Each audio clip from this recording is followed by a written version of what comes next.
importante iniciar la jornada académica del día de hoy. Y en ese sentido, me voy a permitir robarle a Tonatiuh, si me lo permite, 4 minutos en relación a algunos puntos importantes. Y uno de ellos es justamente el que comentó el doctor Pedro Salazar, la agenda académica de la Estación Noroeste de Investigación y Docencia.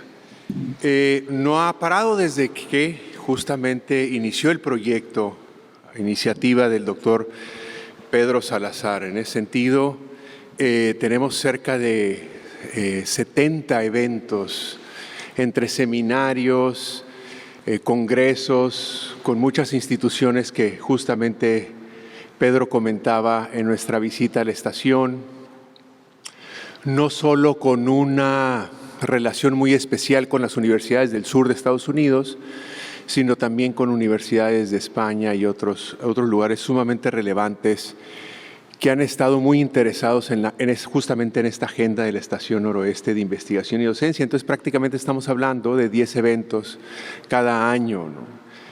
Y eso, aunado a la importante actividad de los alumnos de doctorado de la estación, pues justamente creo que se cumple un objetivo importante, que es que la estación no inició con nuestra visita hace 2 meses, sino que tiene justamente todos estos años laborando, y gracias a muchísima gente del Instituto y de la Estación Noroeste de Investigación y Docencia.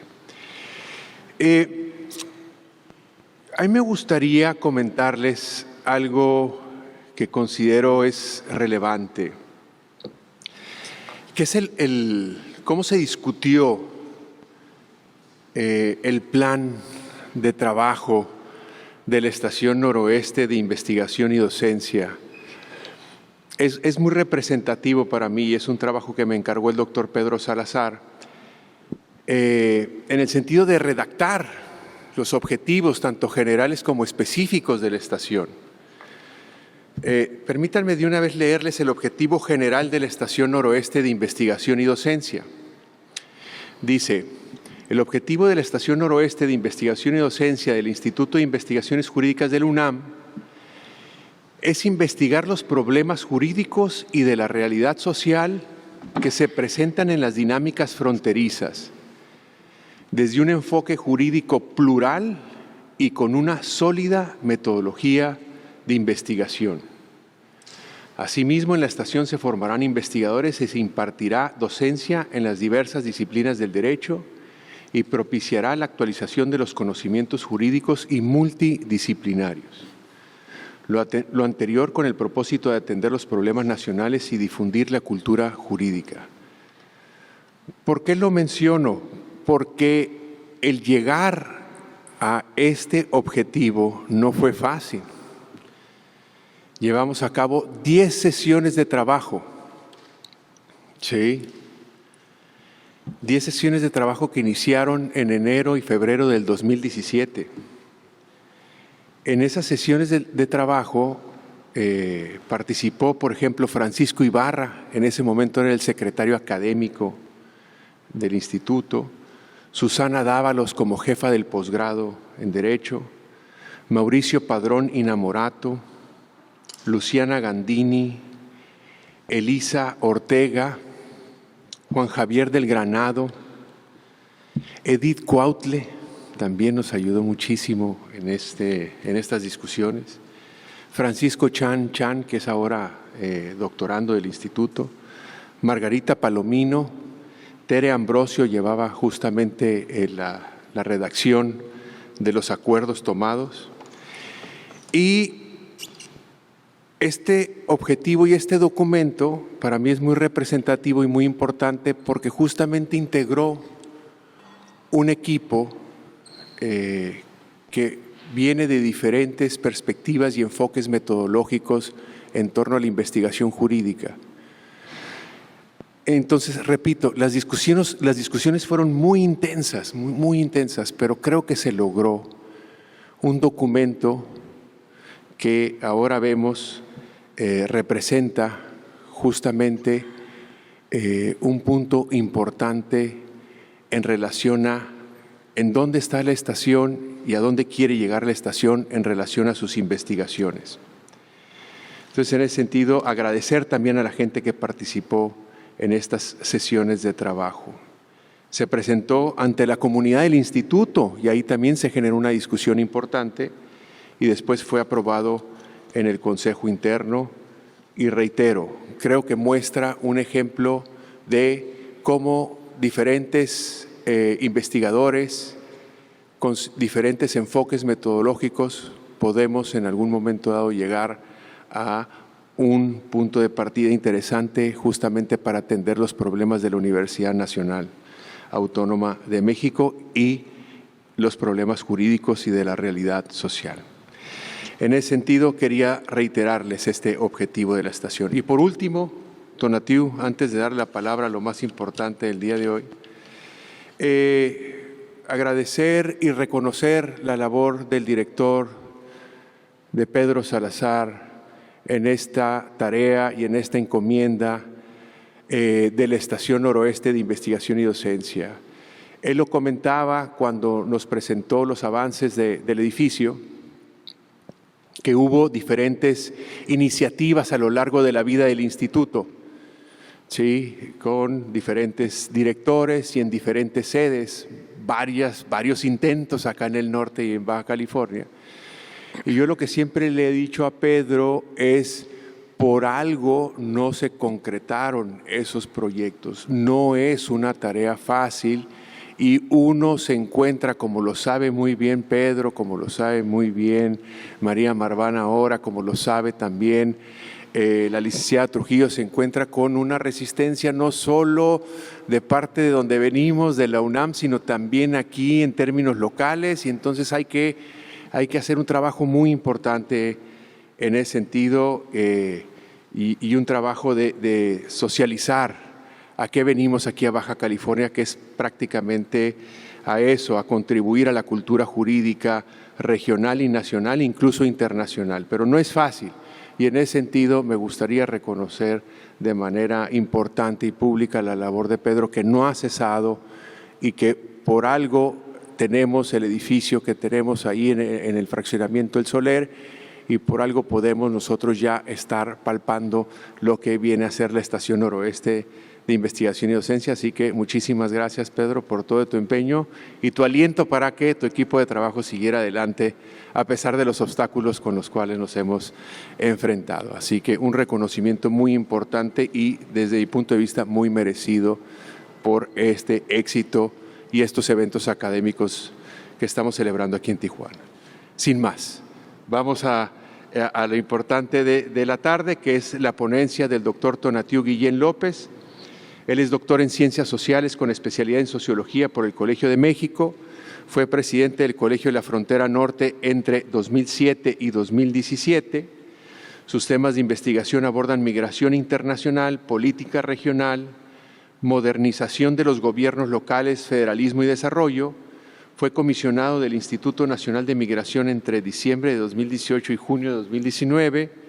Es miembro del Sistema Nacional de Investigadores y de la Academia Mexicana de Ciencias y actualmente, y afortunadamente lo tenemos en la UNAM como profesor del Programa Universitario de Estudios del Desarrollo de la universidad. Tiene múltiples, como ustedes saben, múltiples publicaciones. Esta es una versión muy resumida, pero entre sus publicaciones se encuentra un libro que para nosotros es interesante discutir, ¿no?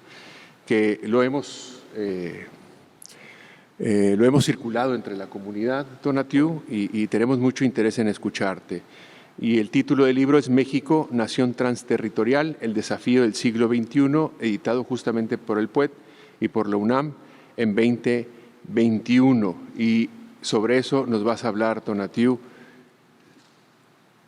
sin que yo omita también un agradecimiento especial a Tonatiuh, porque al frente del COLEF albergó en buena medida a los estudiantes del doctorado desde que inició el proyecto y siempre encontramos en Tonatiuh un respaldo impresionante para nuestra labor académica. Tonatiuh, un gusto presentarte y tenerte aquí y somos Es todo oídos para escuchar tu ponencia.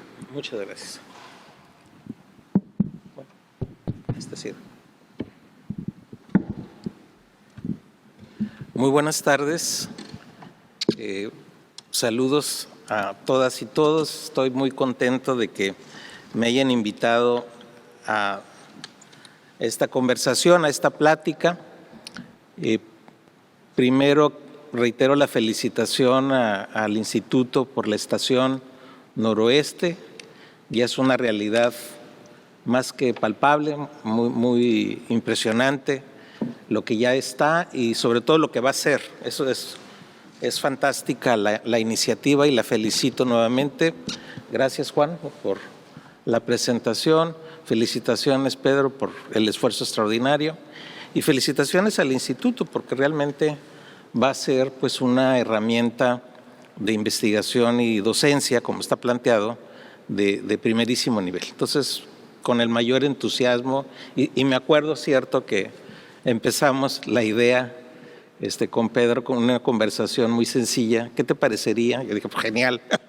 y después lo hizo todo. Entonces, pues es una historia que ya algún día reconstruiremos y es muy emotiva y sobre todo con una gran visión de lo que debe ser pues, la universidad y la investigación en el país, no solamente centralizada. Entonces, por eso, felicidades, es extraordinario. Segundo, pues el tema, como anticipa Juan Vega, pues es lo que he denominado México Nación Transterritorial. Entonces voy a tratar de hacer pues un seguimiento, una trayectoria de evolución de la nación mexicana y cómo nos ubicamos en el tiempo contemporáneo y en el tiempo recientísimo en una nación que ya no tiene nada que ver en su definición y estructura con la que tuvimos, no voy a decir hace 100 años, con la que tuvimos hace 20. ¿no? Entonces eso es un cambio extraordinario. Yo diría que entre los grandes eventos de la nación, sí, grandes, no la cuarta transformación evidentemente, sino grandes eventos que han marcado a la nación, está este periodo, esta etapa. Entonces, comparable con la Revolución Mexicana, comparable con la misma independencia, comparable con la Reforma, o sea, de ese tamaño es lo que estamos aquí trazando. Este material pues lo puse en un libro, el análisis que publicó el PUEV, ojalá pues les llame más la atención todavía. Le agradezco mucho a Juan que ya lo empiece a distribuir. Está en línea, entonces se puede bajar rápidamente y consultarse en cualquier lugar. Bueno, el punto de arribo de esta presentación pues es México Nación Transterritorial. Pero pues sí me gustaría darles una vueltita previa, muy rápida, una vueltita previa, porque yo creo que valorar lo que está sucediendo está muy relacionado con lo que ha ocurrido y cuáles son los parámetros sobre los cuales ahora podemos decir con toda énfasis México Nación Transterritorial. Entonces el recorrido tiene sobre todo un ánimo de ir recuperando conceptos y elementos que no detalles, porque tampoco se pudiera en una presentación de estas características, ni siquiera en un libro, porque además el libro pues también va recorriendo a paso veloz, pero los elementos que nos ayuden a comprender el tiempo reciente. Primer asunto, una parte conceptual. O sea, la nación y los integrantes de la nación. O sea, la nación no es, en este escenario, no es la identidad y la cultura. No es que hablemos español, no es que le vayamos al Guadalajara o al América o que creamos en la Virgen de Guadalupe. No va en relación a cultura la discusión. No es tampoco lo que nos imaginamos que somos, que es lo que nos identifica, tampoco. No quiere decir que eso no sea importante, sino que es otro territorio el del análisis que se está haciendo. Estamos hablando de la definición que la propia nación mexicana se ha dado sobre sí misma. Ese es el nudo del asunto. Y es una definición que a mí me pareció muy importante reconstruir, sobre todo en el periodo del Bicentenario, ¿no? Entonces, tenemos una nación que cumplió 200 años, gran pachanga, etcétera. Bueno, hacer el corte de la nación. Y ese corte es el que está retratado en el libro que les comento. Y entonces el gran asunto de partida es lo que la propia nación, en función de su capacidad soberana, decide que es. Es así de sencillito. Y cuando se empieza a hurgar qué es lo que la nación ha decidido que es, pues nos encontramos con un asunto súper importante. No son los 200 años de la nación mexicana, son 200 años de las naciones en plural que nos hemos definido. Y por eso la interesante de seguir el hilo histórico, porque nos hemos definido de distinta manera. La primera gran definición fue cuando todavía no éramos nación, pero sin embargo había una discusión sobre la nación. Cuando Francia invade España en 1808 y el ayuntamiento de la Ciudad de México pues se alborotan y no aceptan ya al nuevo rey impuesto por Francia, el ayuntamiento pues empieza a plantear que la capital de la nación de ese periodo, que era el Imperio Español, se moviera a la Ciudad de México. En términos coloquiales le decía, vente mi rey, ¿no? Si no te quieren allá, para que el poder del imperio radicara en la Ciudad de México. No pasó eso evidentemente, pero sí destapa toda la discusión sobre el poder en la Nueva España. No era el poder para separarse de España, era de cómo movían el poder para ubicarlo en la Ciudad de México en concreto. Pero se abrió la discusión. Y luego hubo, ya no me voy a meter en detalles, pero hubo los acelerados, ¿no? Hidalgo y su banda, ¿no? que entonces plantean el tema de otra manera. Y en esencia la otra manera es súper interesante porque creo que ahí hay uno de los pecados originales de nuestra nación. Más o menos así, y en una frasecita así de chiquita, en el bando que Hidalgo promulga en Guadalajara, en una frasecita dice, qué bueno, más o menos, que nos levantamos en armas para liberar a la nación oprimida por 300 años. Así de sencillito. ¿Cuál es el implícito de esa nación? Pues es una nación preexistente, es una nación que se va a liberar, que había sido oprimida por 300 años por los malvados españoles. Entonces, el primer gran concepto de la nación es la nación preexistente. Y la nación preexistente, la que se va a liberar, evidentemente entra en confrontación directa con el imperio, pues es el que me está oprimiendo. Pero el primer gran concepto de nación es el de la nación preexistente. No se desarrolla el concepto, pero nosotros nos podemos avanzar. ¿Y cuál es el implícito de ese concepto? Pues la nación preexistente es la nación indígena, ¿no? La que estaba antes de los españoles, la que llegaron a oprimir. No lo desarrolla así Hidalgo, evidentemente, ni los insurgentes, pero sí nos deja con el concepto de nación preexistente y nos deja también con otro asunto súper importante, que fue el de la representación de la nación preexistente. Entonces hay una dualidad ahí. La nación preexistente son los indígenas, pero la representación de la nación, esa que estaba lanzándose contra el Imperio Español, pues eran otros menos los indígenas.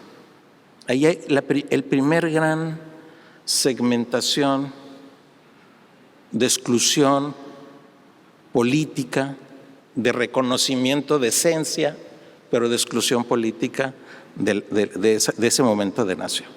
Entonces, ese me parece que es un proceso súper interesante de lo que es el pleito por restituir a la nación indígena, pero sin representación indígena. Entonces, toda esa historia está ahí más o menos trazada. Y otro muchacho más listo, Iturbide, retoma en parte este concepto, pero Iturbide en sus documentos alrededor del Plan de Iguala, por ahí señala,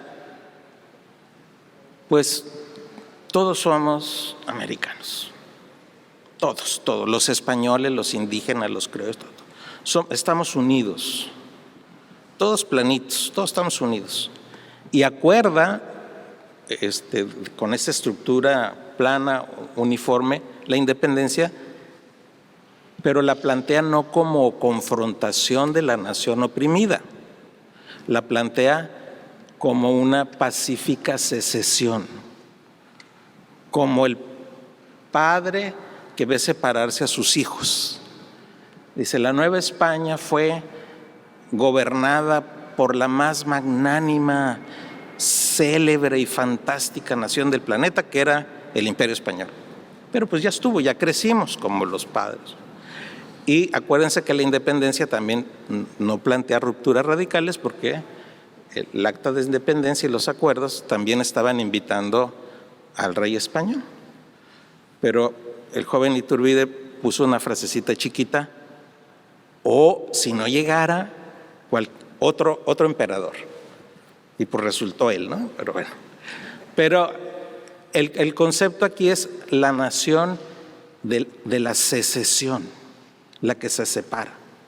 No de la nación oprimida, la nación que se separa. Bueno, el asunto que a resumidas cuentas les quiero plantear es cómo la construcción del concepto de nación y de quiénes somos los integrantes de la nación fue un proceso muy complicado y tenso. Los americanos en general, en un primer momento, luego ya con la independencia pues ya somos los mexicanos, pero ¿quiénes éramos los mexicanos? No había una definición fina del tema.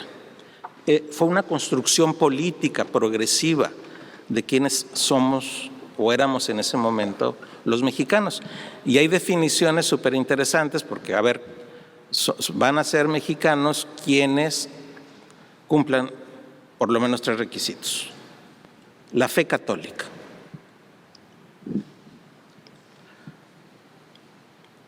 que estén de acuerdo con la independencia y obediencia al emperador. Con eso ya eres mexicano. Entonces, el criterio, por ejemplo, si eras budista en aquel momento, pues ya no estabas en la nación, no eras integrante de la nación. Y esa ir definiendo a la nación es otra de las conclusiones generales del trabajo. Cada vez que se define a la nación, delimita un universo social. Católico y no católicos, aunque le declararas la fidelidad al emperador y a la independencia, pues si no eras católico no estabas ya en la nación. Entonces solo señalo cómo cada definición de nación proyecta un específico contenido social. ¿Quiénes son y quiénes no son? ¿Quiénes somos y quiénes son los otros? Entonces, esa discusión y ese afinamiento en el siglo XIX,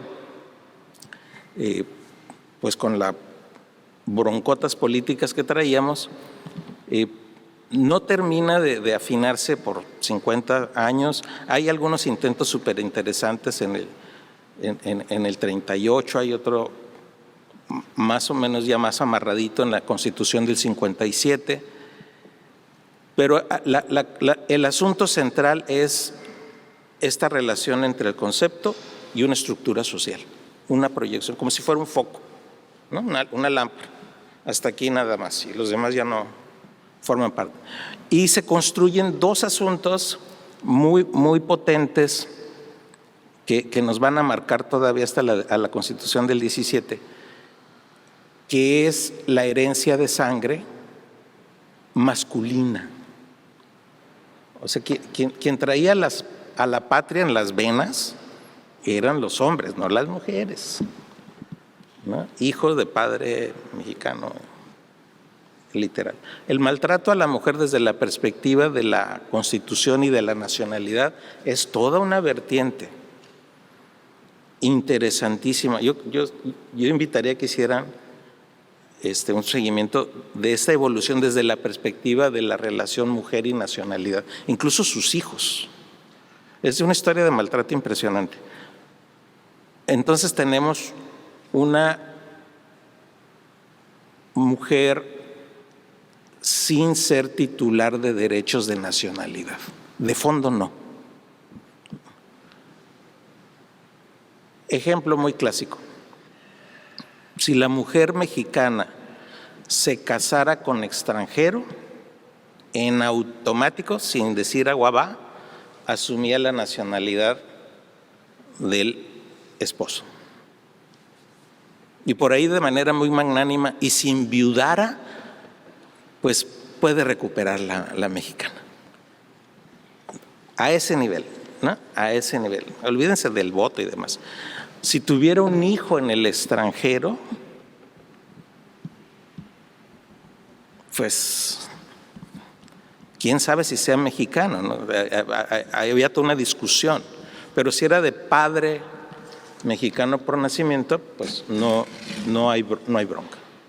Entonces, ese tipo de asunto se marca en el siglo XIX y se sella en la Constitución del 17, primera versión. Entonces, es súper interesante. Segundo asunto, sí, gracias. Segundo asunto, que también está ahí muy marcado, y sobre todo en la Constitución del 17, es el tono antiextranjero. Si se revisan los debates del constituyente, es terrible el pleito antiextranjero. Al grado de que si un mexicano tenía hijos en el extranjero, la discusión era, bueno, la mujer definitivamente podía tenerlos, pero no eran mexicanos, pero el padre sí, ¿no? Pero tenían que ratificar los hijos que querían ser mexicanos ya que llegaran a edad de razón. Entonces eran más o menos mexicanos, no eran mexicanos. Entonces el mensaje de fondo es un tono antiextranjero súper duro que se fue corrigiendo con varias reformas del artículo 30, pero que mantuvieron a la mujer en esta relación de nacionalidad más o menos a medias, ¿no? No podían tampoco heredar nacionalidad. Se rectifica un poco en la reforma del 34, se rectifica un poco el rol de la mujer en estas reformas, y donde se mantuvo todavía un poco más duro hasta el 69 fue un ejemplo, el de la mujer y la nacionalidad del esposo si se casara con extranjero. Si un mexicano se casaba con una extranjera, la extranjera podía ser mexicana. Pero si una mexicana se casara con un extranjero, no, jóvenes, ¿no? Así no iba la cosa. Hasta el 74 se empiezan a poner más o menos tablas en esa condición. Entonces, les reitero, el tema de género en la nacionalidad es un súper asunto. Pero volviendo a la cuestión de nuestra estructura social, vemos un ejemplo muy claro de cómo nuevamente nuestra definición de nacionalidad proyecta determinada estructura, incluso con relación a género. pongámonos en el dramático ejemplo de que todas las mujeres mexicanas se casan con extranjero. Las perdemos a todas, ¿no? Nuestro universo social estaría acotado. Entonces, pero así está la definición de nación. Así la definición de nación, el concepto, proyecta o no quién es parte y quién no. Y otra cosa parecida también sucedía con los hijos. Solo lo dejo como ejemplo. Voy a moverme un poco más rápido y solo recordar que desde el 17, el artículo 37 tenía un candadito que decía que era motivo de pérdida de nacionalidad naturalizarse, cualquier otro. Entonces podías tener el padre mexicano que trae a la patria en la sangre, podía tener a su hijo en el extranjero, pero si el hijo tenía otra nacionalidad, pues ya chupamos faros, ya no se podía. Entonces ese candado del 37 es súper importante, porque al final todas estas disposiciones de que si se nace en el extranjero, eres mexicano, valían nada, porque si el hijo, como nos ocurre cotidianamente en esta frontera, nace al otro lado y tenía nacionalidad del país donde nació, pues ya de entrada no podía ser mexicano, a menos que se hiciera un cachirul, ¿no? Como ocurre también mucho en la frontera, o sea que teníamos actas en los dos lados. Aquí la parte, gracias, la parte interesante es justo cómo ese 37 nos acompañó todo el tiempo desde la versión original de la Constitución. Y toda esta discusión de lo de extranjero y demás, pues al final se anulaba por el 37. Y nuestra estructura social se movió de manera muy importante porque, y aquí ya meto el otro componente, migramos enormemente. Desde los años 60 una tendencia, 70, 80, el asunto es que migramos por millones a Estados Unidos. Si migras, pues ahí vas con tu nacionalidad, ¿no? No tienes problema, no pierdes tu nacionalidad mexicana, a menos que te naturalizaras en otro lugar. Pero en esencia migramos. Y paso 2, tuvimos muchos hijos en el extranjero, ¿no? Nos multiplicamos en el extranjero. Pero estaba el 37. Entonces tus hijos, pues, hablan español, les gustan las tortillas, le rezan a la Virgen, de cuando en cuando iban al 12 de diciembre, tienen redes familiares intensísimas, pero no son mexicanos. No son. Pero es que la identidad y la cultura, pues sí, pero ¿no? Pero es que su contribución a la economía, sí. Entonces hay que distinguir entre la estructura social, la economía, la migración, las remesas, todo lo que quieran de estructura social y de quienes estamos en el territorio y quienes pertenecen a la nación desde la perspectiva de la definición de la nación. Entonces, cuando los mexicanos nos movimos, 9, 10, 12 millones ahora, y tuvimos hijos, 12 millones primera generación, 13 millones en la otra, pues no estaban en la jugada de la nación, pertenecían a otra nación.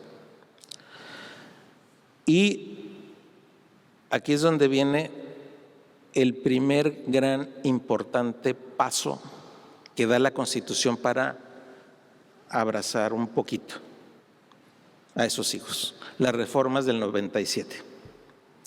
Son importantísimas desde la perspectiva de una rectificación histórica y desde la perspectiva de la expansión social de la nación. De un día para otro crecimos millones, ¿no? Cuando se publicó en el Diario Oficial, al otro día, ¡pum!, millones. De ese tamaño nos creció la nación. Y el componente transterritorial de la sociedad nacional marcó. Ese fue nuestro primer gran paso de la nación transterritorial. Dicho de otra manera, la nación se reproduce tanto en el territorio como fuera del territorio. La nación. Mexicanos por nacimiento en igualdad de derechos que todos los que nacimos en Sonora o en Chihuahua o en Yucatán. Ese fue un paso extraordinario. Y al 37 también lo ajustan y le dicen la nacionalidad mexicana es irrenunciable. Entonces, puedes tener tu doble nacionalidad, no renuncias a la mexicana y crecimos. Los mexicanos ahora somos todo esto. Y la nación se reproduce en el territorio y fuera del territorio. Ahorita comento un poco más de ese punto, pero solo subrayo la nueva densidad social de la nación. Todos estos somos. Así lo decidió la nación. Y en eso estábamos y un buen día, en mayo del 21, o sea, antier, nadie se enteró, yo me enteré ya mucho después, pero se reforma el artículo 30 y le quitan el candado que había en el 97. Cuando la nación decidió extenderse, en el 97, puso un candadito. Los hijos de mexicanos nacidos en el extranjero, de padres o madres mexicanas que hayan nacido en el territorio. ¿Qué quiere decir ese candado? Que solo incluimos a la primera generación. Ya la segunda y tercera, nones. Bueno, pues en mayo 17 del 21 se publica la reforma del 30 y le quita ese pedacito de padres nacidos en el territorio. Y cuando se lo quitan, ¿qué pasa? Que la segunda generación, la tercera y las que sigan, son también parte de la nación en igualdad de condiciones que los que nacimos en Chetumal. Mexicanos por nacimiento y con doble nacionalidad, pero tenemos esos. La nación te reconoce mexicano por nacimiento o mexicana por nacimiento. Grueso, ¿no? Entonces, ese giro social y conceptual, primero conceptual y luego social, nos dejó en otra estructura de nación, completamente diferente. La nación transterritorial que había dado un pasito en el 97, aquí se desborda, rompe todos los horizontes.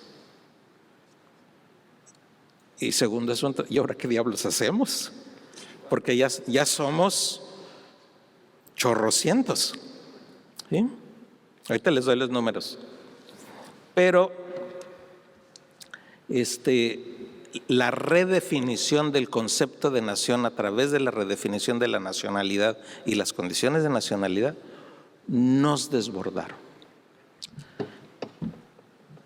Y desde la reforma del 97 nunca hicimos realmente algo serio por la formalización de la nacionalidad de los que nacieron del otro lado. Dicho de manera coloquial, nos hemos hecho patos con la reforma del 97. Y con la del 21 no sabemos qué hacer. Visto desde el Estado, y la nación como estructura social, el Estado tiene ahora otra nación enfrente. Y la hipótesis democrática del Estado es que el Estado debe reflejar a la nación, no al revés. Entonces el Estado no se ha dado cuenta del tamaño de la nación que tiene ahora enfrente. No ha trazado a dónde vamos, cómo incluimos, de qué se trata, cómo se come.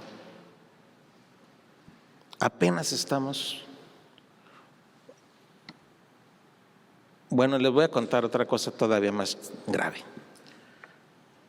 Los legisladores que aprobaron esa no supieron que aprobaron. Y las instituciones del Estado todavía ni se enteran. El Estado sigue funcionando de manera territorializada. Sigue pensando que la nación es lo que tiene en el territorio. No, ya no. Desde hace rato ya no, pero ahorita mucho menos. Entonces hay necesidad, y no es un acto, más bien, no es una obra de un solo acto, reformar al Estado en función de la nueva estructura de la nación. Es un procesote, por eso les decía hace un rato, este giro es inmenso en la historia de la nación. No hay manera de compararlo con qué, es inmenso. Vamos a ver números. Mexicanos, hasta ahorita, mexicanos por nacimiento que viven en el territorio nacional, pues sí, ¿no? Los habituales, 128 millones. Mexicanos por nacimiento que emigraron a Estados Unidos, pongámosle números redondos, que están allá, 12 millones. Mexicanos por nacimiento nacidos en Estados Unidos, hijos de la primera generación, otros 13.6 millones. Mexicanos por nacimiento nacidos de Estados Unidos, hijos de mexicanos nacidos por allá, segunda y tercera generación, 12 millones. Mexicanos por naturalización, apenas existen, una rayeta, como 100,000. ¿De qué tamaño es la nación mexicana ahora? 165 millones, 166, tranquilamente. Y agrego otra gran definición de la Constitución. La nación mexicana es pluricultural, con todo lo que implique, única. No hay un México de aquí y un México de allá. No hay un México de... Es única y es indivisible. Sópatelas, ¿no? Entonces tenemos una estructura de nación estrictamente definida por el poder soberano de la nación misma, en donde nos dice, somos todos estos. Y reitero, el Estado se tiene que adecuar a la nación. Yo he tenido un larguísimo pleito con INEGI, en buena lid, o sea, que son fantásticos, INEGI es fantástico, pero un pleito padre, ¿no? De esos constructivos. Compas, por lo menos cuéntenlos. Por lo menos, en la página de INEGI debe haber una cosa que diga mexicanos en el territorio, tantos. Mexicanos fuera del territorio, tantos. Mínimo, por favor. ¿Qué pasaría cuando las instituciones del Estado y el Sistema Nacional de Planeación Democrática los cuente y los integre? ¿Qué pasaría cuando el Sistema Nacional de Estadística y de Cuentas Nacionales los cuente y los integre? ¿Qué pasaría cuando la Secretaría de Turismo se ponga mínimamente seria y diga vamos a hacer un programa de inclusión, de diálogo, de movilidad con los mexicanos en Estados Unidos? ¿Quieren turismo? Ahí lo creces al doble de lo que tenemos ahorita y están pensando quién sabe en qué en turismo. ¿Qué pasaría cuando homologuemos las certificaciones educativas entre México y Estados Unidos? ¿Qué pasaría cuando aceleremos la movilidad, la facilitemos, la movilidad circular formal con nuestros compatriotas? ¿No? Grandes temas que apenas estamos abriendo. Y les pongo uno muy peliagudo. ¿Qué pasaría con los derechos políticos? ¿Qué pasa con los derechos políticos? ¿Tienen o no derechos políticos? Por supuesto. A menos que digamos, no, sí, son mexicanos pero de mentiritas. No, son mexicanos por nacimiento. O sea, la categoría mayor. ¿Cómo se construye la representación política ahí? ¿Cómo se construye el ejercicio de los derechos? ¿Qué discusiones tenemos que dar ahí en la discusión política de los derechos? Grandes asuntos, grandes asuntos. Obviamente no tengo la respuesta, solo estoy poniendo los temas, ¿no? Estoy poniendo los temas. Pero para empezar a construirlos, empecemos por los más simples, los de la cultura, los de la valoración, los del reconocimiento, los de la inclusión. Y planteemos una cosa sencillita, por ejemplo, para el Secut. La cultura mexicana y de origen mexicano que evolucionó en Estados Unidos es mexicana. Los chicanos, la lucha política del movimiento chicano, que nunca hemos pelado, es un movimiento ahora que le pertenece también a la historia de la nación. ¿Qué le va a pasar a las relaciones México-Estados Unidos? ¿Qué va a pasar con la población binacional? Esa población engranaje, que son 25, 26 millones de personas binacionales. Entonces se está abriendo un universo de evolución de la nación, pero universo que va a modificar todo el juego. Y está modificando todo el juego. Y ahorita solo vemos remesas. Y las agradecemos mucho. Y las tomamos como éxitos gubernamentales. Pues no. Es la expresión de la estructura de la nación. De la nueva nación. Entonces, el gran asunto empieza por lo simbólico, por la cultura, por la inclusión, por el reconocimiento. Además es una población que no está pidiendo nada, está ofreciendo.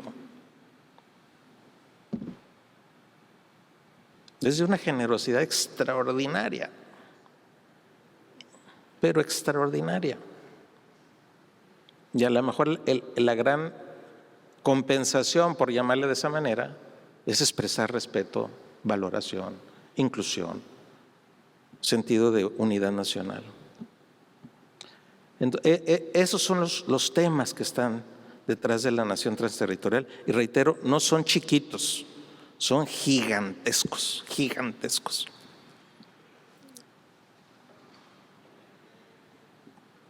Asuntos muy concretos. ¿Cuál es el rol de la Secretaría de Relaciones Exteriores frente a la población binacional mexicana en Estados Unidos? ¿Cuál es la estrategia? Yo empezaría por las más sencillitas, el de formalización de la nacionalidad. Desde actas de nacimiento hasta pasaportes. ¿Qué pasaría con todo esto? Desde la perspectiva social, cultural, económica. O cerramos los ojos a lo que la nación decidió ya. Gran asuntos, grandes asuntos. Entonces obliga a una estrategia de Estado, con lo difícil que es ahora hablar de eso, de Estado frente a la nueva estructura de la nación. Nada simple. Entonces ese, en esencia, es el material del libro. Reitero, no hay otro evento social de la nación tan grande como este. Pero es que no tiene, ¿con qué lo comparamos? ¿Con qué? ¿Sí? Por eso digo, esta estructura, esta redefinición de nación y esa redefinición de estructura social, ¿con qué la comparamos? Segundo asunto, ¿hacia dónde caminamos? ¿Cómo caminamos? ¿Cuáles son los elementos que hay que conducir ahí? Nada simple, pero es peor seguir haciendo como que no pasó nada. Hay que dar la discusión política, por ejemplo, hay que darla. Ahora, revisando también este tipo de materiales, hay una demanda de migrantes, incluso organizaciones que se llaman así Fuerza Migrante, para tener representación en el Congreso Nacional y en los estados. Los diputados migrantes, senador migrante, etcétera. Y cuando revisas el sustento de esas demandas, de repente te aparece una palabra que ubica la descolocación. Dice, que tengan oriundez. A ver, están pensando en migrante, su concepto de migrante y del diputado migrante y de la representación exclusivamente con la población que se movió. Cuates, la cosa ya está más complicada. No son los que se movieron, son los hijos de los que se movieron y los hijos de los hijos y lo que siga. Y esas son muchos más millones. Entonces sí es mucho más complejo. No es nada más ya el diputado, el senador migrante, es la estructura de derechos en esa composición de la nación. Entonces, eso es lo que pasó. Entonces, pasó en la reforma del 21 de manera extraordinaria. Se abrieron las llaves, todos nos mojamos y nadie se dio cuenta de que nos mojamos, ¿no? Se dio una de 97 con poca congruencia, no se le dio el empuje. Y la que viene, pues le toca al Instituto de Investigaciones Jurídicas desarrollar sus implicaciones. Muchas gracias.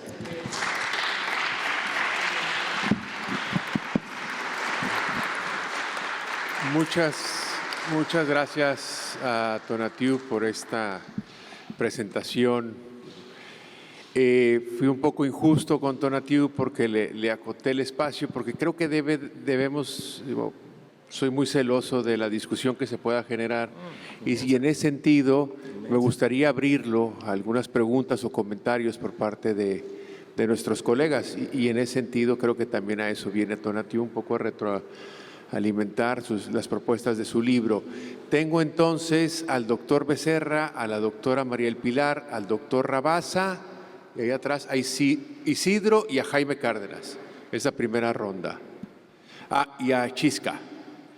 A Jaime, Chisca, Pelayo. Y con eso yo creo que vamos con una muy buena primera ronda. Entonces, adelante. Bueno, en principio, felicidades por esta libro y ensayo que me parece que es excelente y además muy provocativo. Yo le pondría, digamos, un cuestionamiento. A ver, a ver si me puedo expresar. Si hacemos a un lado la cuestión cultural, por supuesto que haríamos esa contabilidad que usted hace, es decir, 160 y tantos millones. Pero si tomamos en cuenta quizás el aspecto cultural, quizás eso se reduce. Me baso en esa premisa de Monsiváis, que decía que tenemos, quién sabe, que la segunda, tercera generación de estadounidenses nacidos en México. En ese sentido, yo le preguntaría, por ejemplo, de esa generación, o mejor dicho, de esa cantidad de mexicanos, como dice usted, de segunda o de tercera generación, ¿cuántos se sienten mexicanos? Los que hemos estado en Estados Unidos vemos que muchos de los mexicanos de segunda y tercera generación ni siquiera quieren hablar español, porque a nivel social se considera como de segunda categoría.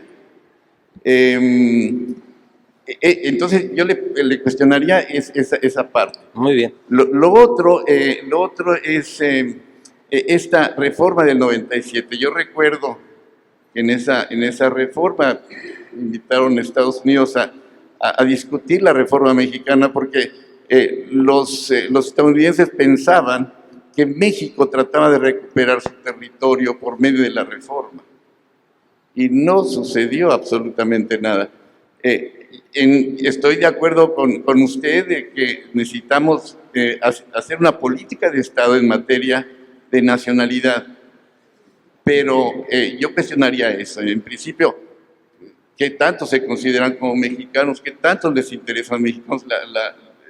Ahí es una cuestión que hay que analizarlo bien y hacer esa contabilidad. Porque a lo mejor al final de cuentas la preocupación sea de los estadounidenses, no tanto de nosotros. Por supuesto, tenemos que hacer esa política de Estado, pero los estadounidenses estarán más preocupados por esas movidas constitucionales que no profundizamos en esa ausencia de política de Estado en materia de nacionalidad. Gracias. Gracias a usted, al doctor Becerra. Muy interesante. Yo también tenía un poco esa duda, como una cuestión metodológica. Pero, doctora Pilar, adelante, planteamos la pregunta. Gracias, doctor Vega. Muy buena tarde, doctor Guillén. A mí me encantó el libro. Yo le insistí al doctor Vega que me hiciera el favor de enviar los materiales y me deleitó con el libro de nacionalidad extraterritorial. Me gustó, sí, y comparto en la porción de este principio de identidad, de pertenencia cultural, o más bien de compromiso en relación con lo que implican los derechos políticos y desde luego su ejercicio por parte de los mexicanos que han nacido en el extranjero. Cuando usted utiliza el concepto de nación y obviamente lo contrasta en relación solo, hasta donde yo me quedé, con los artículos 30, 37, segundo constitucional, me parece magnífico, pero hay otros preceptos constitucionales que le dan otro sentido al concepto de nación. Y me quiero referir, por ejemplo, a los artículos 25 y 28 constitucionales que asumen un sentido de lo nacional en términos de lo que implica propiamente la territorialidad. La territorialidad en el estricto sentido de límites políticos. Cuando usted habla de la nación mexicana es una, única e indivisible, precisamente a lo que se está refiriendo son a los límites geográficos, no necesariamente al elemento humano que en ese ámbito espacial se está asentando. Consecuentemente, en el ámbito de los artículos 25 y 28 constitucionales, cuando habla de la propiedad originaria de la nación, el concepto de nación también implica un análisis por sí mismo en esos ámbitos económicos del 25 y del 28. Y me quiero quedar hasta ahí porque obviamente hay otros preceptos constitucionales que van utilizando, dándole un sentido muy propio al concepto de nación. Y la otra parte, hay ciertamente un reconocimiento de los mexicanos que han nacido en el ámbito más allá de las fronteras, que es en el sentido que usted lo utiliza de la transterritorialidad. que es lo que ya usted mencionó, los diputados migrantes y esta comisión que verdaderamente ha sido y ha tenido un trabajo importante. Otro de los miembros del instituto, el doctor César Astudillo, como su servidora, fuimos miembros de la Comisión del Voto de los Mexicanos en el Extranjero, y esta parte del ejercicio del sufragio transterritorial, promovido desde luego en la representación diplomática de nuestro país. Consecuentemente, eso es un ejercicio, pero también me parece, y se lo planteo con todo el respeto, porque es una duda, no solo de contenido, sino también metodológica, en relación con el sufragio, pero hay otros derechos que son propiamente los que se vinculan, y precisamente este de sufragio, no solo a la categoría de ser nacional de un país, sino a la otra que está sumamente vinculado, que es el de la ciudadanía. Y entonces aquí, incluso el gran problema que se ha presentado en relación con qué derechos, ya que se les otorgó el sufragio a los mexicanos en el extranjero, y no solo en tránsito, sino que viven en el extranjero, particularmente en los Estados Unidos, que es la masa más crítica que tenemos de descendientes de mexicanos, ¿qué otros derechos? La falta de compromiso de estos migrantes, diputados migrantes, también se ha evidenciado. Y entonces aquí entra esta parte que el doctor Becerra le anotaba. El principio de identidad, el principio de pertenencia. Usted aludía al movimiento chicano. Y el movimiento chicano precisamente no se llama chicano porque no es mexicano, porque se conforma como una especie de tertius genus, de un tercero, ¿no? En donde precisamente la identidad de ser chicano se diferencia del ser mexicano, ser norteamericano. El fenómeno es uno desde el punto de vista jurídico, y desde luego todos nosotros, yo al menos, no voy a hablar por los demás investigadores, entendemos que son multidisciplinares, multidimensionales, y consecuentemente cada uno de ellos también tiene su propio asidero, su propio clivaje metodológico, porque de otra manera, al menos yo iba leyendo y yo decía, sí, me parece bien, ¿no?, este recuento histórico, pero hay otras partes en donde a mí como constitucionalista sí me puede llegar a saltar solamente una dimensión del concepto de nacionalidad, de nación, en relación con otras categorías o con otros contenidos, por mejor decir, que la propia Constitución marca en relación con este concepto. Pero me encantó, de que me encantó el libro, me encantó. Gracias, doctor. Muchas gracias. Muchas gracias a la doctora Pilar. Qué interesante la discusión. Afortunadamente, espero, Tonatiuh, nos acompañes a la cena y podamos continuarla por si el tiempo con apremia. Un tequila, y lo aclaramos. Con un tequila lo aclaramos. Y lo que también me tranquiliza es que mañana las dos mesas, que también espero nos puedas acompañar, Tonatiuh, van a girar en torno también, en buena medida, a estos temas. Pero bueno, me gustaría que el doctor Rabasa y el doctor Jaime Cárdenas plantearan sus preguntas. Después te doy un espacio y después sigo con Chisca, Pelayo y Zulia, creo. Y con eso yo creo que cerramos por los tiempos. Muchas gracias, muy buenas tardes. Me preguntaba cuando recibí la invitación de nuestro querido director general a venir aquí a Tijuana hace algún tiempo, ¿qué querían mostrarnos? ¿Por qué quería traernos? No tenía la respuesta hasta hace poco.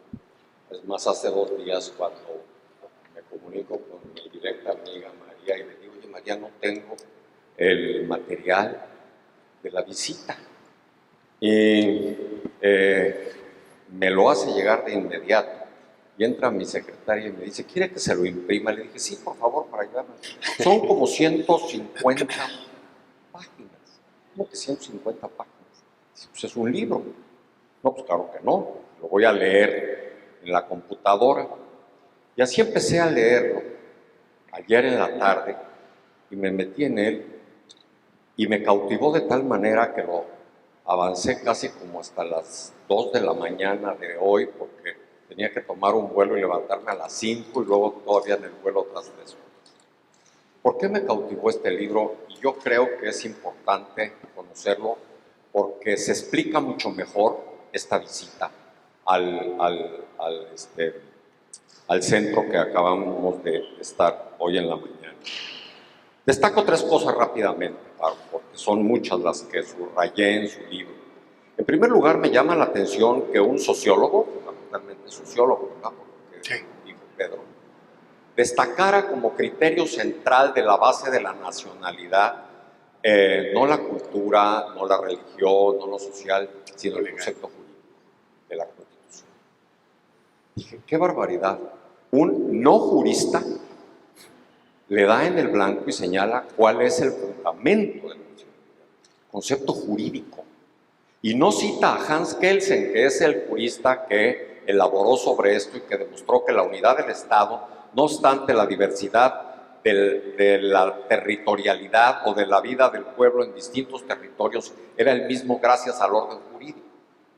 Y lo único que puede explicar por qué son tan mexicanos los que viven en Estados Unidos como los que viven aquí, como los que viven en cualquier otra parte del mundo que cumplan con los requisitos de la Constitución.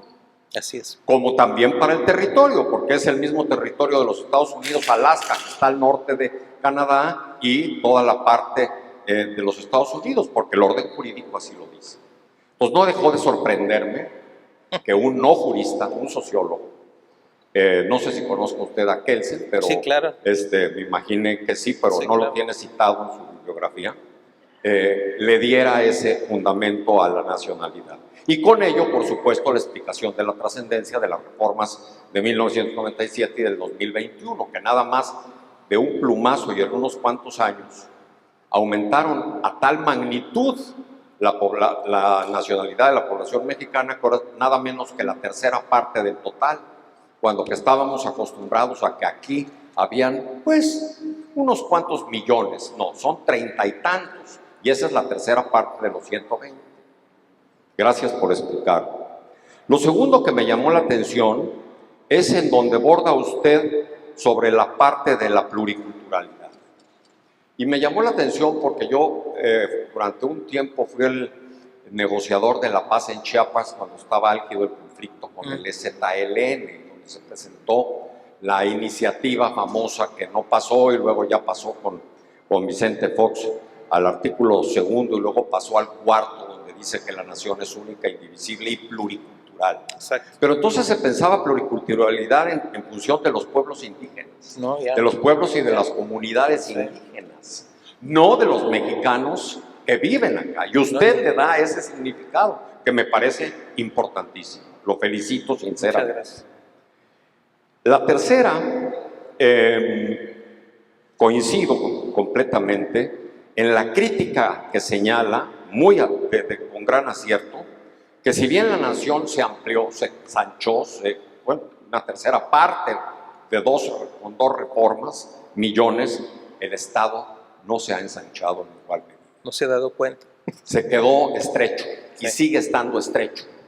Y uno de los casos que usted menciona con todo acierto es esto de convertir a los consulados en defensorías. Yo fui cónsul en Boston 3 años y me tocó vivir el drama de los mexicanos que viven, por ejemplo, en Vermont y trabajan en las lecherías, en donde muchas de ellas son explotados por los granjeros, ¿sí?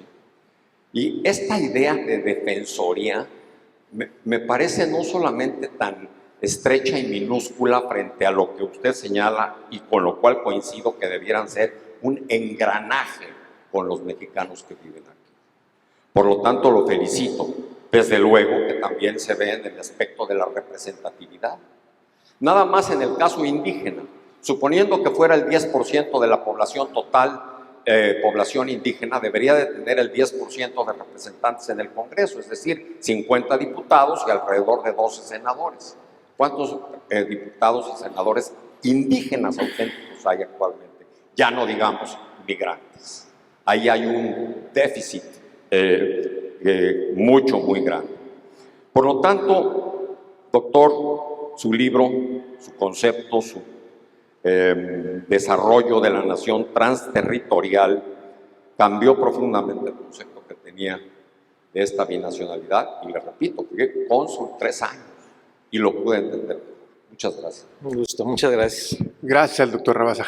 Doctor Jaime Cárdenas. Muchas gracias, muchas gracias. Donatiu, extraordinaria la charla, extraordinario el libro, por lo que oigo de mis colegas, por lo que expusiste. Me voy a dar a la tarea de leerlo. Y desde luego para mí, así lo entendí de tu exposición y de lo que aquí se ha discutido, es muy claro que tú construyes jurídicamente la noción de nación. No es una construcción, y lo dijiste desde el principio, ni sociológica, ni cultural, ni histórica, ni tiene que ver con las tradiciones, sino se trata de una construcción jurídica y analizas en el libro, paso por paso, desde antes de la independencia hasta la reforma de 2021, cómo jurídicamente se ha ido determinando la nación mexicana. Entonces, el reto que nos planteas al final de la exposición, y supongo que se plantea al final del libro, es cómo llevar las instituciones del Estado a esa nación indígena, pero también extraterritorial, que está descuidada.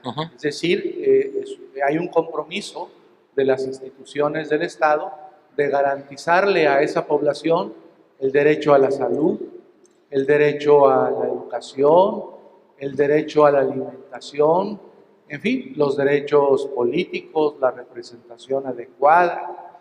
Les corresponde, así como ellos nos envían las remesas, les corresponde, a raíz, por ejemplo, de lo que preguntaba la doctora Pilar, pues parte de la renta petrolera, ¿no?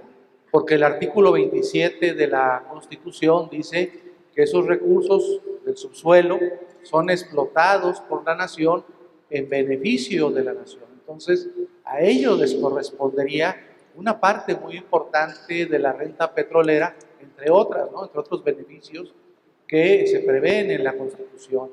O la idea de planeación democrática del artículo 26 constitucional, ¿no?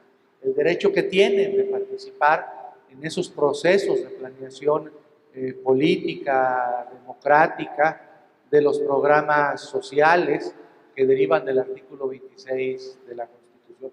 Entonces, bueno, pido una disculpa por mi visión juridicista y no sociológica, pero creo que es lo que trata de transmitir el autor, Donatiuh. Lo que está transmitiendo no es un concepto de nación sociológica, sino es un concepto de nación jurídica a la luz de los preceptos jurídicos de la historia jurídica de nuestro país y sobre todo poniendo el énfasis en la reforma del año 2021, del año pasado.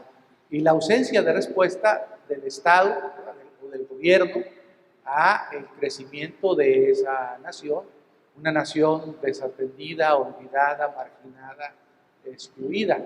Y por eso tu reclamo, ¿no? Hay que incluirlos, hay que juntarlos, pero bueno, hay que ir más allá, ¿no? Hay que darles educación, hay que darles salud, hay que darles protección judicial, acceso a la justicia, en fin, acceso a los beneficios del Estado mexicano, acceso a la renta petrolera, permitirles su intervención en la planeación democrática de nuestra nación.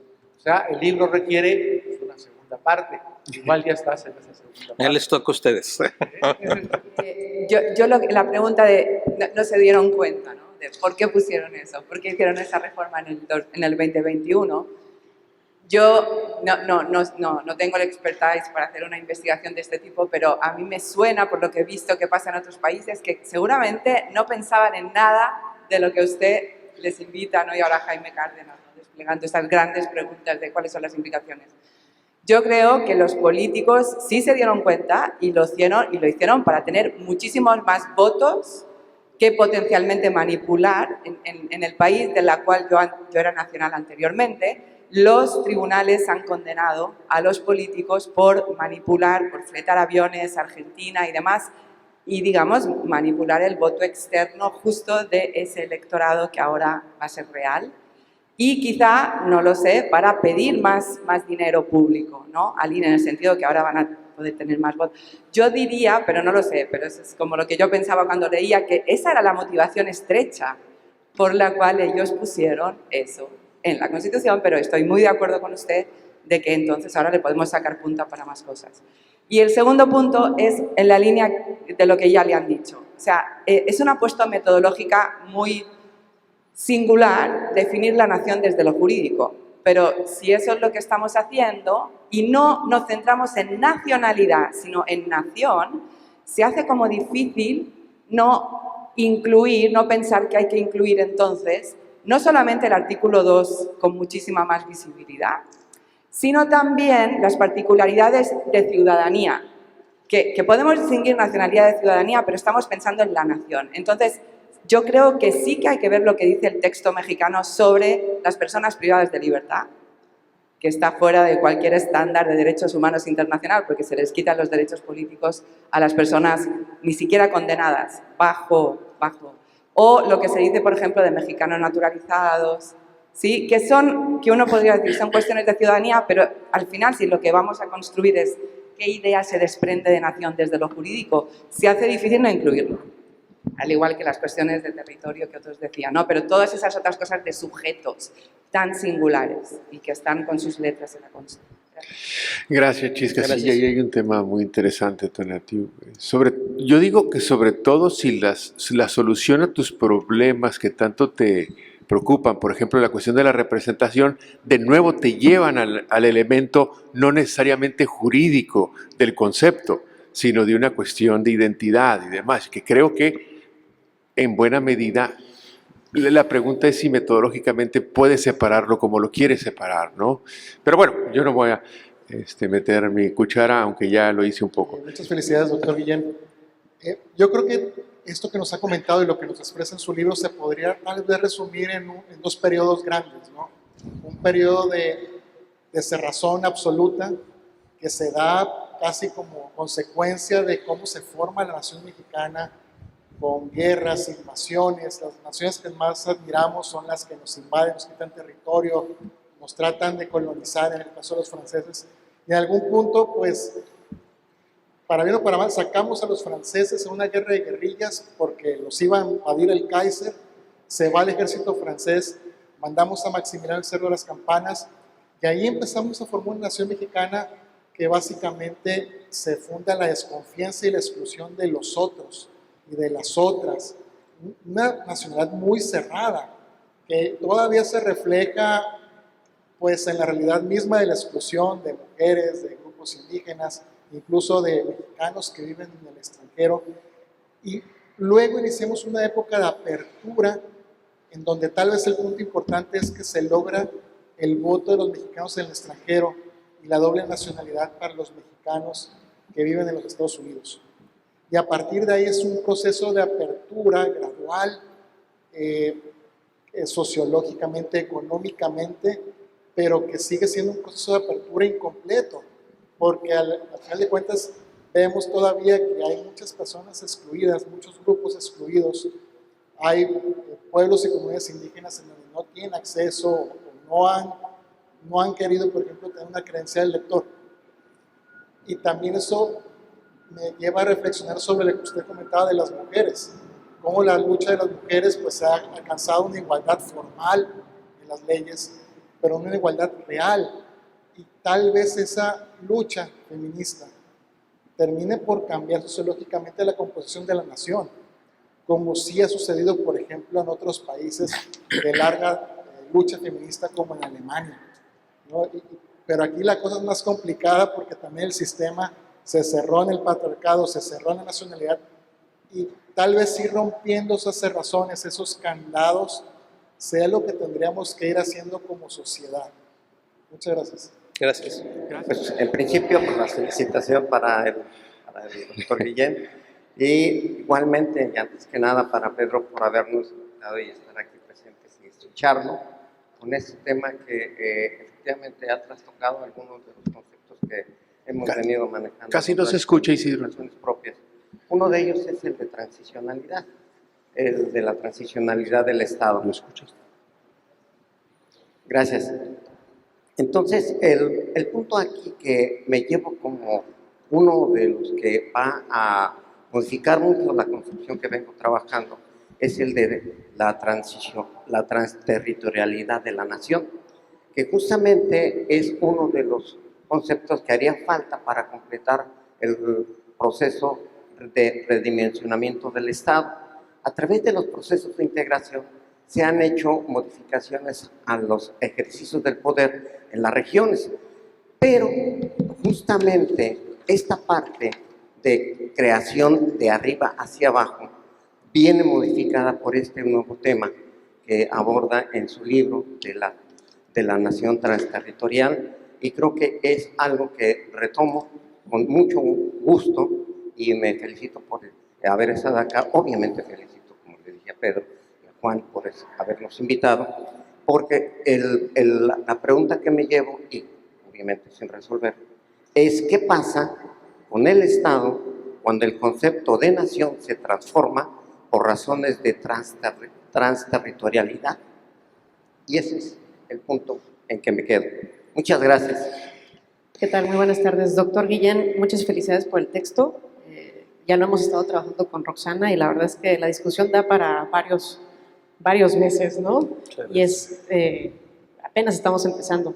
Bueno, en ese sentido, simplemente mencionar en qué momento valdría la pena sensibilizar desde la perspectiva local, es decir, el municipio, las autoridades municipales y estatales, justamente este proceso, ¿no? Porque estamos hablando de las normas, pero en la práctica, desde la parte política, cómo se conjuga, cómo se amalgama, digamos, este proceso, no nada más en el orden jurídico, sino político, que se pueda llevar de una forma incluso extraterritorial, por plantearlo de alguna manera.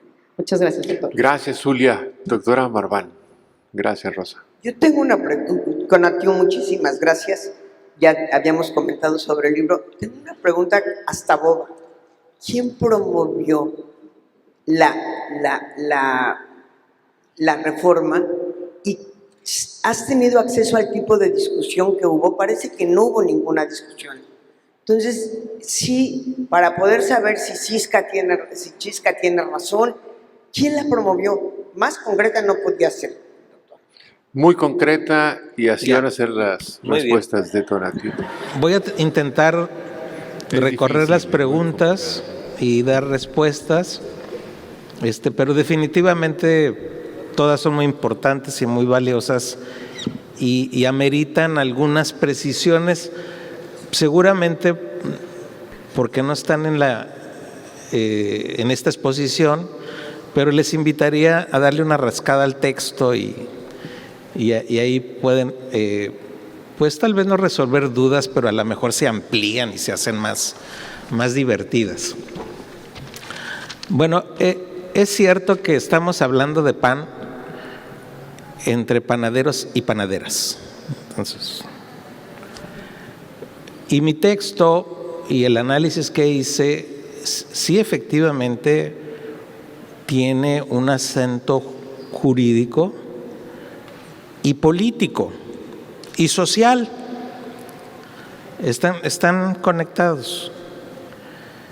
Entonces,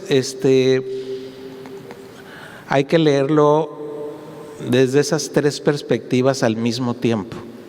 Son sincrónicas, están estructuradas. Y reitero la idea de arranque: las naciones se definen a sí mismas. Punto. ¿Cómo es la nación italiana y cómo es la española? Pues como se les pegó la gana definirse. Entonces las naciones se definen a sí mismas. ¿Cuál es el proceso de definición de cada nación? Pues pueden ser las cosas más sangrientas, México siglo XIX y los pleitos, y finalmente terminan en un producto, o pueden ser las cosas más civilizadas del planeta, como Suiza o como... La política siempre está. La pregunta no es qué proceso político definió este contenido de nación, que se expresa en el documento fundamental de la nación. Esa no es la pregunta, porque me voy a meter en un proceso histórico complejo.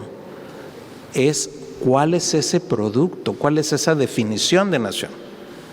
Ahí está. Esa definición contiene también otra determinación, hablando de Hegel y de Kelsen, tiene otra determinación, que es la determinación de su universo social. Sencillito, ¿no? Y al mismo tiempo tiene implicaciones sobre la estructura del Estado. También sencillito, pero son los tres juntos. Por eso es que se mezcla jurídico, político y social. Ahora, parte importante distinguir el ámbito social de la nación como estructura social, puede estar metida en una estructura de sociedad todavía mayor. Ejemplo, Estados Unidos. La parte de la nación mexicana ya está metida en otro interno que no es la nación. ¿Está claro? Entonces, el concepto define a su universo social. ¿Cómo ocurrió la definición? ¿Quién sabe? ¿No? Pero ahí está en la estructura, en el eje fundamental. Ahora es una iniciativa que metió la senadora Sánchez Cordero antes de entrar a gobernación. Y ocurrió. Entonces les invito a que lean las exposiciones de motivos de esa reforma y cómo reaccionaron los congresos de los estados. Todos dijeron qué chido. Pues órale, qué chido, vámonos. Segundo asunto. Por esa razón tampoco la discusión es quién se siente mexicano. Claro que no. ¿Quién se siente? Claro que no. Es más, ahorita muchos del territorio nos vamos a encontrar con algunos que no se sienten mexicanos. El tema no es de sentimiento ni de identidad en términos de color o de idioma o de me gusta la guadalupana o no me gusta o prefiero a Zoroastro. No, ese no es el tema. Cabe todo eso como posibilidades, pero no son la esencia de la discusión. Entonces, ¿cuántos mexicanos en Estados Unidos se sienten mexicanos? ¿Quién sabe? No lo sé. A lo mejor uno, a lo mejor 10 millones, a lo mejor 20 millones. Esa no es la discusión. La discusión es quiénes son definidos dentro del universo de la nación mexicana en función de la Constitución mexicana. Punto. Entonces, ese asunto, pues claro que tiene desenlaces e implicaciones sociales, tiene implicaciones políticas, tiene todas las que quieran, pero esa no va a ser la discusión. La discusión es exactamente qué define el concepto como nación y sus nacionales. Eso es a todo lo que me dediqué. Ahora, también es cierto que la estructura de esa nación supone una estructura de Estado adecuada. Si no, ¿qué onda, no? Se supone que la nación determina el Estado. Bueno, no ha ocurrido. En el caso concreto de los mexicanos en Estados Unidos y con relación a lo que mencionan de que entonces les toca la renta petrolera y no sé qué, es una exageración, ¿no? O sea, esa población no tiene necesidad de estas discusiones ni de ese interés. No vamos a decidir ahora en la Constitución, y les toca el 30%. Esa discusión no tiene sentido. De hecho, es al revés. En la práctica, 52,000 millones de dólares, ¿les parece poco lo que se envía a México este año? El doble de la renta petrolera, el doble. Entonces, no confundamos las discusiones, aunque haya que darlas, hay necesidad de darlas, órale, las damos, pero no las confundamos, son otros asuntos. Y ya cierro con otras cuestiones que están también en el escenario y que no metí para no enredar más la madeja. Pero hay toda una discusión sobre interés nacional y doble nacionalidad. Esa es otra discusión. Por ejemplo, los cargos del Estado que representan e instrumentan y construyen y definen el interés nacional, si tienes a una persona con doble nacionalidad, aunque no quiera la persona, hay un problema de interés nacional. Esas discusiones sí hay que darlas. ¿sí? Y están dadas en la Constitución en el 32. Y así como esas 48 adicionales. Entonces, cierro nada más con la idea de que al final, el punto de arranque de toda la relación sociedad-Estado está en un concepto que también está en la Constitución, que es el de no discriminación. No me trates diferente. No me corras a mis niños cuando vienen a la escuela aquí en México, o no me los atiendas, ¿no? Hay cuestiones prácticas de la movilidad de esta nación consigo misma, en donde el Estado y sus instituciones discriminan. Empecemos por ahí. Ya las otras cuestiones ya se irán desarrollando. Reitero, no hay respuestas simples, ¿eh? Yo solo les estoy diciendo, pasamos de aquí a acá. ¿Qué va a pasar después? No lo sé. Entonces ahí es donde el instituto, Juan, lo resolverá con gran eficiencia. Me quedo con Pero Kelsey, muchas gracias. Muchas gracias, Tonatiuh. Un aplauso para Tonatiuh. Muchísimas gracias a todos ustedes. Era importante tener este espacio de preguntas. Muchísimas gracias, Tonatiuh. Seguramente va a continuar la discusión, incluso mañana en el seminario. Gracias a todos. Vamos entonces a la cena, ¿verdad? La licenciada Trujillo ya. Gracias.